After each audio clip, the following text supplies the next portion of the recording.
ശ്രീരാമാന്ന് എഴുതി കഴിഞ്ഞാൽ കടൽ വന്ന് മാറ്റിത്തരാൻ അമ്മ നോക്കുകയാണ്.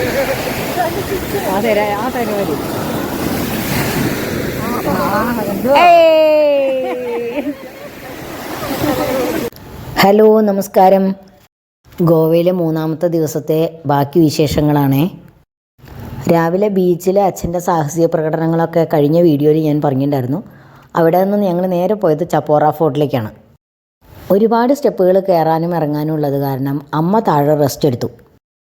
ആദിത്യൻ്റെ തോളിൽ നിന്ന് സപ്പോർട്ട് എടുത്തിട്ട് അച്ഛൻ ആ ഫോർട്ട് മുഴുവൻ കയറി ഇറങ്ങി. അതോടെ എല്ലാവർക്കും ക്ഷീണമായി. ഞങ്ങൾ നേരെ തിരിച്ച് റൂമിലേക്ക് പോയി. വൈകുന്നേരം ഒരു 4 മണിയോടെ ഞങ്ങൾ അവർ ലേഡി ഇമാക്കുലേറ്റ് ചർച്ച് കാണാൻ പോയി. ഇതും അതിസുന്ദരമായിട്ടുള്ളൊരു ചർച്ച് തന്നെയാണ്. ഒരുപാട് സ്റ്റെപ്പ് കയറാനുണ്ടായിരുന്നു. എന്നാലും അമ്മയും അച്ഛനും ഒക്കെ കയറി അതിൻ്റെ മുകളിലെത്തി നമ്മൾ ചർച്ച് കണ്ടു.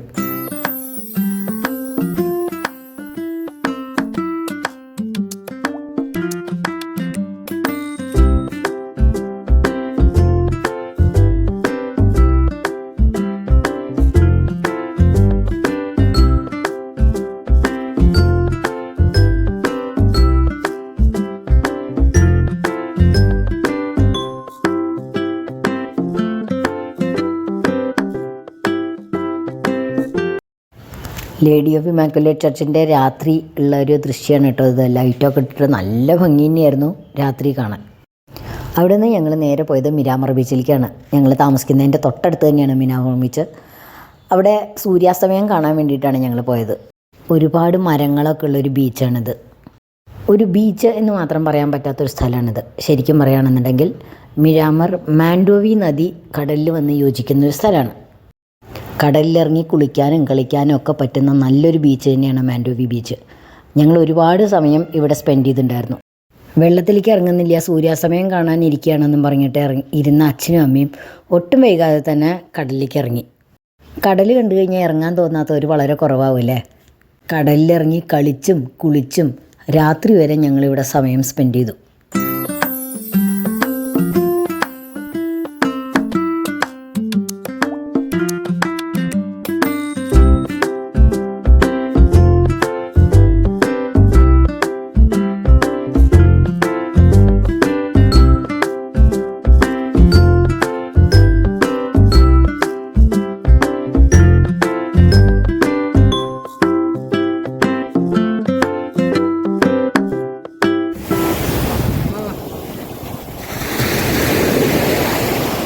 ശ്രീരാമാന്ന് എഴുതി കഴിഞ്ഞാൽ കടലത് മാറ്റിത്തരാൻ അമ്മ അത് നോക്കുകയാണേ.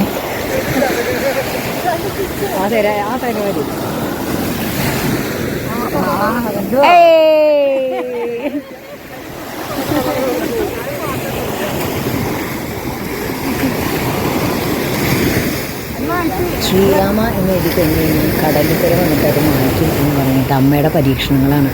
അമ്മയെ കൊണ്ട് ദൂരത്തേക്ക് മാറ്റി എഴുതിച്ചുകൊണ്ടിരിക്കുകയാണ് ആദിത്യ. എന്നാൽ ബീച്ചിൻ്റെ തുടക്കത്തിൽ പോയി എഴുതൂ, സുനാമി വന്നിട്ട് അത് മാറ്റിയോ നോക്കട്ടെ എന്ന്.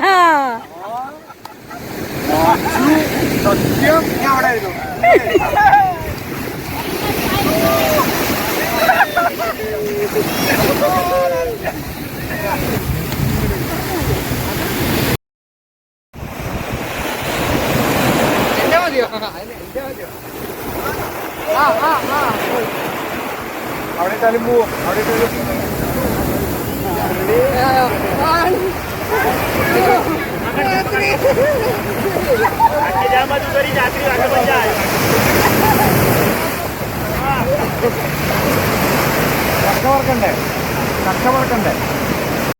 ബീച്ച് ക്ലോസ് ചെയ്തു എന്നുള്ള അനൗൺസ്മെന്റ് ഒരു ടോയ് കാറിന്റെ പിന്നാലെ വന്നു.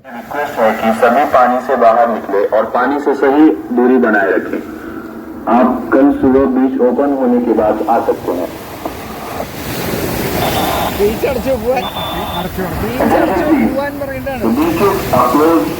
നാലാമത്തെ ദിവസം രാവിലെ 6:30 ഞങ്ങൾ ഗോവയോട് ബൈ ബൈ പറഞ്ഞിട്ട് അവിടെ നിന്ന് ഇറങ്ങി. രമേശ് ചേട്ടൻ കൊട്ട ഇഡ്ഡലിയാണ് കഴിക്കുന്നത്. ആദ്യത്തിനാണെങ്കിൽ കേടുവടയിൽ ഒതുക്കി ഞങ്ങളൊക്കെ ദോശ ഓർഡർ ചെയ്തു. ഇന്നത്തെ ഞങ്ങളുടെ ലക്ഷ്യസ്ഥാനം മൂകാംബികയാണ്. പക്ഷെ പോകുന്ന വഴിയിൽ ഗോകർണം കൂടി ഒന്ന് തൊഴണം എന്ന് അച്ഛനൊരു മോഹം. അങ്ങനെ ഞങ്ങൾ നേരെ ഗോകർണത്തേക്ക്. ഒരുപാട് ഹിസ്റ്ററിയുള്ള പഴയ ഒരു അമ്പലമാണ് ഗോകർണം. പണ്ട് കേരളം ഗോകർണം മുതൽ കന്യാകുമാരി വരെ ആയിരുന്നല്ലോ. അവിടെ എത്തിയപ്പോഴാണ് മനസ്സിലായത് അമ്പലത്തിൻ്റെ ഉള്ളിലേക്ക് നമുക്ക് മുണ്ടെടുത്തിട്ട് മാത്രമേ കിടക്കാൻ പറ്റുള്ളൂ. അച്ഛനും അമ്മയും ഒഴികെ ഞങ്ങളെല്ലാവരും പാൻറ്റ് ആണ് ഇട്ടത്. അത് കാരണം ഞങ്ങൾ വേറെ മുണ്ടൊക്കെ വാങ്ങിയിട്ട് വേണ്ടി വന്നു അമ്പലത്തിൻ്റെ ഉള്ളിലേക്ക് കയറാൻ.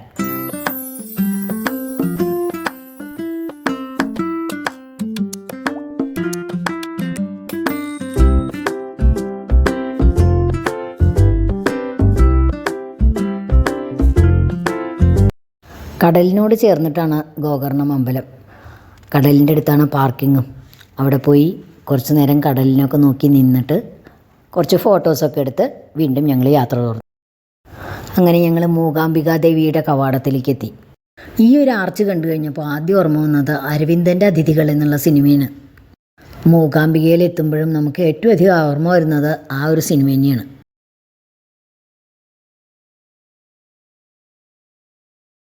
ഇതായിരുന്നു ഞങ്ങൾ മൂകാംബികയിൽ താമസിച്ചിരുന്ന ലോഡ്ജ്. ഏറ്റവും ലാസ്റ്റ് നിമിഷത്തിലുള്ള ഒരു ബുക്കിംഗ് ആയത് കാരണം അടിപൊളി ലോഡ്ജൊന്നും ആയിരുന്നില്ല.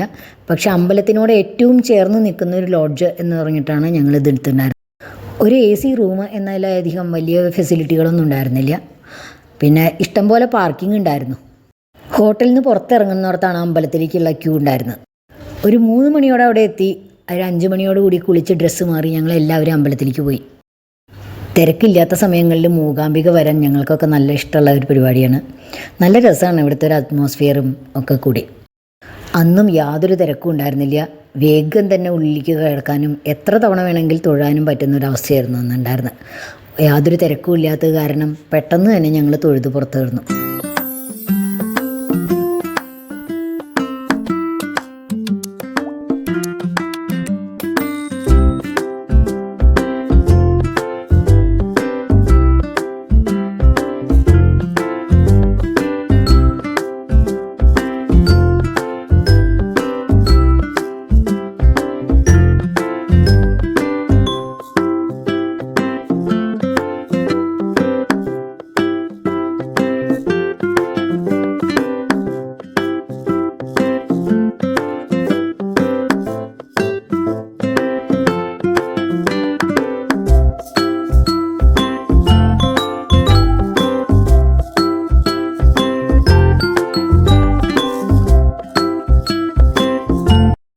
ഒരു തിരക്കുമില്ലാത്ത ദിവസമായത് കാരണം അമ്പലത്തിൻ്റെ ചുറ്റുമൊന്നും ഒരാളും ഉണ്ടായിരുന്നില്ല.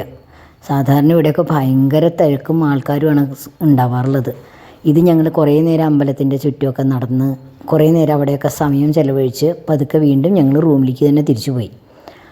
അതിനുശേഷം ഒരു വൈകുന്നേരം ഒരു 7 മണിയോട് കൂടിയിട്ട് ഞങ്ങൾ വീണ്ടും അമ്പലത്തിലേക്ക് തന്നെ തിരിച്ചു പോന്നു. വൈകുന്നേരം ആയപ്പോഴേക്കും അമ്പലത്തിൽ കുറച്ച് ആൾക്കാരൊക്കെ ആയി തുടങ്ങിയിട്ടുണ്ടായിരുന്നു. എന്നാലും വലിയ തിരക്കൊന്നും ഉണ്ടായിരുന്നില്ല. വലിയ നീണ്ട ക്യൂ ഒന്നും ഇല്ലാതെ തന്നെ അമ്പലത്തിൻ്റെ ഉള്ളിലേക്ക് വീണ്ടും കയറാൻ സാധിച്ചു. നല്ലൊരു രസമാണ് ഈ ഒരു സമയത്ത് അമ്പലത്തിൽ.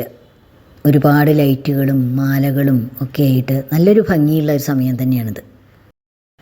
അവിടെ വെച്ചിട്ട് ഞങ്ങൾ ഞങ്ങളുടെ ബന്ധുക്കളെയും സുഹൃത്തുക്കളെയൊക്കെ കണ്ടുമുട്ടി.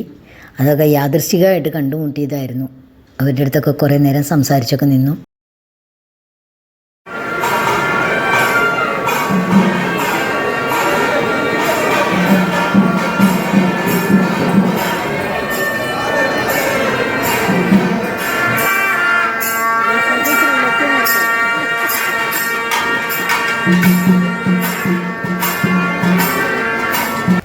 എട്ട് മണിയോട് കൂടിയിട്ട് ഞങ്ങൾ പ്രസാദ ഊട്ടിനായിട്ട് പോയി. ഇത് അച്ഛൻ്റെ ഒരു മോഹമായിരുന്നു, അച്ഛൻ്റെ അമ്മയുടെ ഒരു മോഹമായിരുന്നു ഇവിടുന്ന് പ്രസാദ ഊട്ട് കഴിക്കണം എന്നുള്ളത്. ഈ ഒരു ബിൽഡിങ്ങിലാണ് അവർ പ്രസാദ ഊട്ട് നടത്തുന്നത്. ഒരു വലിയ ബിൽഡിങ് തന്നെയാണിത്. ഒരുപാട് സ്ഥലങ്ങളിലുള്ള ഒരു ബിൽഡിങ്ങാണ്. ഇതൊരു പ്രത്യേക അറേഞ്ച്മെൻറ്റാണ് ഇവിടുത്തെ പ്രസാദ ഊട്ടിന്. ഇപ്പോൾ പല അമ്പലങ്ങളിലും കാണുന്ന പോലെ നമ്മൾ ക്യൂ ഇരിക്കുകയാണ് ഇവിടെയും ചെയ്യുക.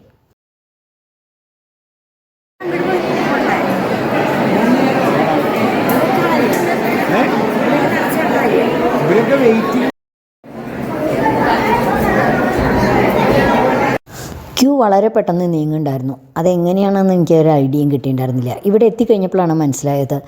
വളരെ ഇൻട്രസ്റ്റിംഗ് ആയിട്ടുള്ളൊരു കാര്യമായിട്ട് എനിക്ക് തോന്നിയത് ഒരു ബൊഫേ സിസ്റ്റമാണ് ഇവിടെ അറേഞ്ച് ചെയ്തിട്ടുള്ളത് എന്നുള്ളതാണ്. അങ്ങനെ ക്യൂവിൽ നിന്ന് ഞങ്ങളും പ്ലേറ്റുകൾ എടുത്തു, ഗ്ലാസ് എടുത്തു, ക്യൂ നിന്ന് ഭക്ഷണം വാങ്ങി. വേണമെങ്കിൽ നമുക്ക് ഇവിടെ നിലത്തിരിക്കാം, അല്ല എന്നുണ്ടെങ്കിൽ വയസ്സായവർക്ക് അവർ ടേബിളും അതുപോലെ ചെയറും ഒക്കെ അറേഞ്ച് ചെയ്തിട്ടുണ്ട്, അവിടെ ഇരിക്കാം. ചോറും ഒരു ഒഴിച്ചുകൂട്ടാനും ഒരു ചമ്മന്തിയും പിന്നെ രസവും മോരും ഒക്കെ അടങ്ങിയതായിരുന്നു ഭക്ഷണം.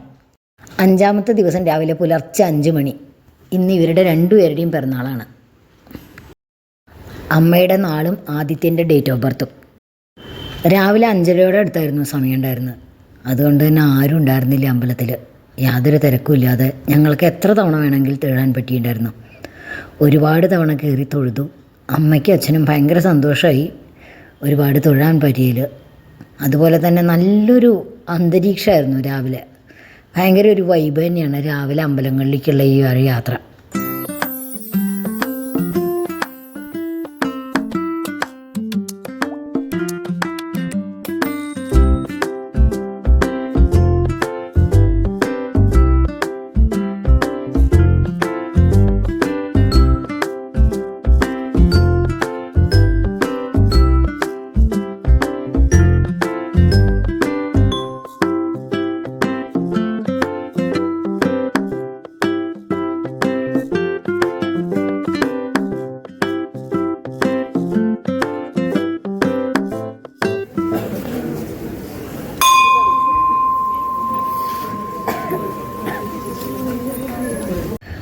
മണിയോട് കൂടിയിട്ട് ഞങ്ങൾ മൂകാംബികയിൽ നിന്ന് ഇറങ്ങി.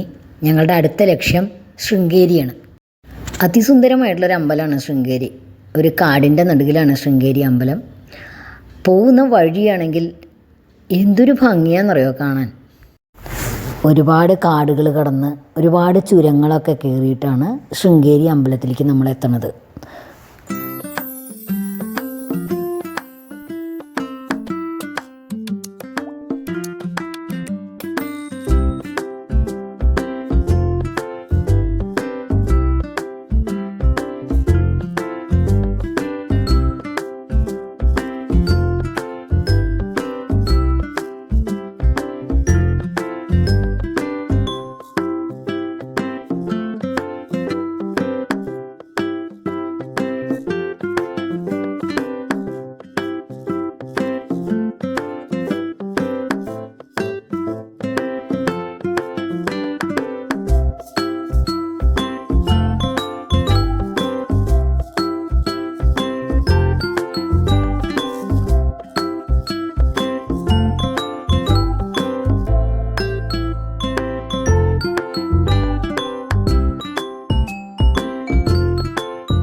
ശൃംഗേരി എത്തുന്നതിൻ്റെ മുന്നേ ആയിട്ട് ഹോട്ടൽ ഗണേഷ് ഗ്രാൻഡ് എന്ന് പറഞ്ഞിട്ടുള്ള ഒരു ഹോട്ടലിൽ നിർത്തിയിട്ട് ഞങ്ങൾ ബ്രേക്ക്ഫാസ്റ്റ് കഴിച്ചു. അവിടെ ടോയ്ലറ്റ് ഫെസിലിറ്റിയൊക്കെ ഉണ്ടായിരുന്നുകൊണ്ടാണ് ഞങ്ങളിവിടെ നിർത്തിയിട്ടുണ്ടായിരുന്നത്. അങ്ങനെ ഇതാണ് ശൃംഗേരി അമ്പലം. ശങ്കരാചാര്യർ സ്ഥാപിച്ച 4 മഠങ്ങളിലൊന്നാണ് ശൃംഗേരി. തെക്കേ ഇന്ത്യയിൽ കർണാടകയിലുള്ള ഈ ശൃംഗേരി മഠമാണ് ശങ്കരാചാര്യർ സ്ഥാപിച്ച ഒരു മഠം. പിന്നെ വടക്കേ ഇന്ത്യയിൽ ഉത്തരാഖണ്ഡിലുള്ള ബദരിയും പടിഞ്ഞാറ് ഗുജറാത്തിലെ ദ്വാരകയും അതുപോലെ തന്നെ കിഴക്ക് ഒഡീഷയിലെ പുരിയുമാണ് ശങ്കരാചാര്യർ സ്ഥാപിച്ചതെന്നാണ് വിശ്വസിക്കപ്പെടുന്നത്. അതിസുന്ദരമായിട്ടുള്ള ഒരു അമ്പലമാണ് ശൃംഗേരി. കാടിൻ്റെ നടുവിലാണ് അമ്പലം. ഇപ്പോൾ കാടൊക്കെ കുറഞ്ഞു കേട്ടോ, എന്നാലും അങ്ങനെയാണ് അമ്പലം. ഇതാണ് അതിൻ്റെ ഉൾഭാഗം. ആ ദൂരെ കാണുന്നതാണ് പ്രധാനപ്പെട്ട അമ്പലം. അതിന് മുന്നേ ആയിട്ട് ഇവിടെ ചെറിയ കുറേ ക്ഷേത്രങ്ങളുണ്ട്, മഠത്തിൻ്റെ ഭാഗങ്ങളുണ്ട്.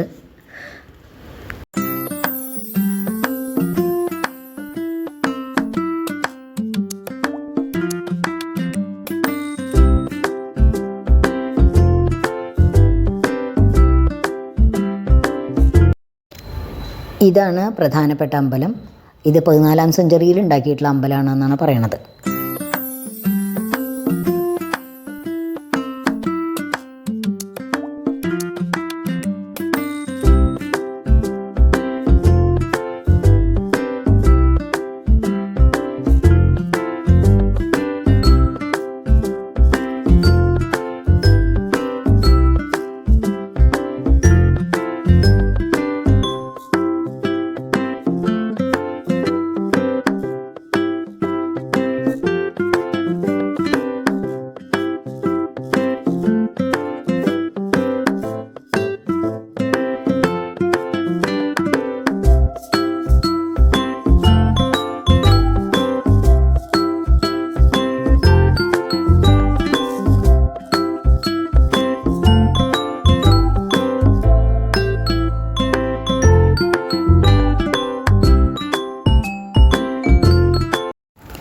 തുംഗ നദിയുടെ കരയിലാണ് ശൃംഗേരി അമ്പലമുള്ളത്. തുംഗ നദിയാണ് ഈ ഒഴുകുന്നത്. ഇവിടെ ഒരു പാലമുണ്ട്. പാലം കടന്ന് നമുക്ക് ആ കരയിലേക്ക് പോകാനും ഒക്കെ പറ്റും. ഇവിടെ പടികളൊക്കെ ഇട്ടിട്ടുണ്ട്. നദിയിലേക്ക് ഇറങ്ങിയിട്ട് കുളിക്കാനും ഒക്കെയുള്ള സൗകര്യം ഇവിടെ കൊടുത്തിട്ടുണ്ട്.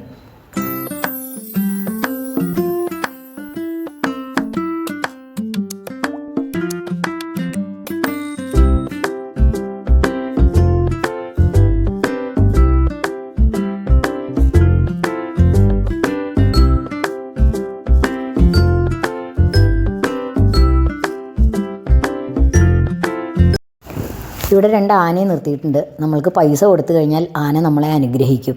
നമ്മുടെയൊക്കെ ആനയുടെ അനുഗ്രഹം വാങ്ങാം. ഏറ്റവും ഇൻട്രസ്റ്റിംഗ് ആയിട്ട് തോന്നിയത്, നമ്മൾ പൈസ കൊടുത്തു കഴിഞ്ഞാൽ ഉടൻ ആന നമ്മളെ അനുഗ്രഹിച്ചിട്ട് ഒരു സംശയമില്ലാതെ ആ പൈസ പാപ്പാൻ്റെ അടുത്തേക്കാണ് കൊടുക്കും. ഇത് കണ്ടില്ലേ കൊടുക്കണത്. ഒരു 11:30 കൂടിയിട്ട് ഞങ്ങൾ വീണ്ടും യാത്ര തുടർന്നു. ഇനി അടുത്ത ഞങ്ങളുടെ ലക്ഷ്യം മംഗലാപുരമാണ്. മംഗലാപുരത്ത് എന്നെയും രമേശേട്ടനെ ഇറക്കി വിട്ടിട്ട് അച്ഛനും അമ്മയും ഏട്ടനും ആദിത്യനും കൂടി നാട്ടിലേക്കുള്ള യാത്ര തുടരും.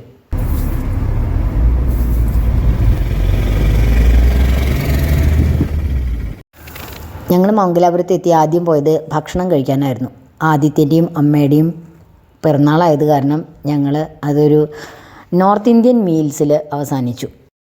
സൂപ്പും സ്റ്റാർട്ടേഴ്സും റൊട്ടിയും കറിയും റൈസും ഒക്കെ ആയിട്ടുള്ള ഒരു നോർത്ത് ഇന്ത്യൻ സ്റ്റൈൽ ലഞ്ചായിരുന്നു ഞങ്ങൾ ചൂസ് ചെയ്തിട്ടുണ്ടായിരുന്നത്.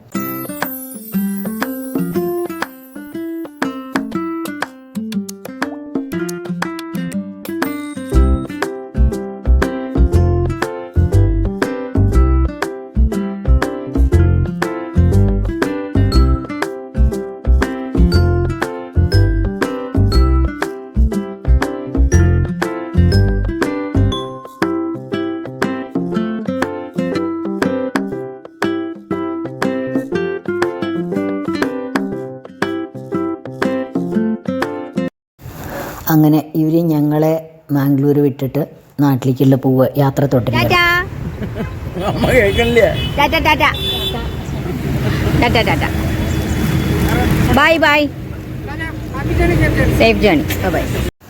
അങ്ങനെ ഞങ്ങളെ വിട്ടിട്ട് അവർ പോയി. ഞങ്ങളുടെ ബസ് വൈകുന്നേരം 9 മണിക്കായിരുന്നു. ഇപ്പോൾ ഈ ഒരു സമയം 4 മണിയൊക്കെ ആയിട്ടുണ്ടായിരുന്നുള്ളൂ. ഞങ്ങളതുകൊണ്ട് തൊട്ടടുത്തുള്ളൊരു മാളിൽ കയറി കുറച്ച് സമയം സ്പെൻഡ് ചെയ്യാൻ വേണ്ടിയിട്ട് കയറിയതാണ് അവിടെ. മാംഗ്ലൂർ ഞങ്ങൾക്ക് അറിയാത്തൊരു നഗരമല്ല. ആദിത്യൻ്റെ സ്കൂൾ ഡേയ്സ് ഇവിടെ പഠിച്ചിട്ടുണ്ട്. അത് കാരണം ഞങ്ങൾക്ക് വളരെ അറിയാവുന്ന ഒരു നഗരം തന്നെയാണ് ബാംഗ്ലൂർ. ഇത് ഞങ്ങൾക്ക് ഒരു പഴയ മെമ്മറികളായും പഴയ ഓർമ്മകൾ പുതുക്കാനുള്ള ഒരു അവസരം കൂടിയായിരുന്നു ഈ ഒരു മാംഗ്ലൂർ വിസിറ്റ്. മാംഗ്ലൂർ വന്നാൽ ഞങ്ങൾക്ക് ഒട്ടും ഒഴിവാക്കാൻ പറ്റാത്തതാണ് ഈ ഒരു ജ്യൂസും അതുപോലെ തന്നെ ഐഡിയൽ ഐസ്ക്രീമും. അത് ഞങ്ങൾ ഇത്തവണയും മിസ്സാക്കിയില്ല. ഐഡിയൽ ഐസ്ക്രീമിൽ പോയിട്ട് നമ്മൾ ഞങ്ങൾക്ക് താല്പര്യമുള്ള ഐസ്ക്രീമുകളും അതുപോലെ ചാറ്റും ഒക്കെ കഴിച്ചിട്ടാണ് തിരിച്ച് ഞങ്ങൾ ബസ് സ്റ്റാൻഡിലേക്ക് പോയത്. ഇതാണ് ഞങ്ങൾക്ക് ബാംഗ്ലൂരിലേക്ക് പോകാനുള്ള ബസ്. അപ്പോൾ ഫാമിലിയോടൊപ്പമുള്ള 5 ദിവസത്തെ ഒരു അതിസുന്ദരമായിട്ടുള്ള യാത്ര ഇതോടുകൂടി അവസാനിക്കുകയാണ്. നാളെ അല്ലെങ്കിൽ പിറ്റേ ദിവസം രാവിലെ ഞങ്ങൾ ബാംഗ്ലൂരിലേക്ക് തിരിച്ചെത്തും. അപ്പോൾ ഇനി വേറൊരു വീഡിയോ ആയിട്ട് വരാം. അതുവരേക്കും ബൈ ബൈ.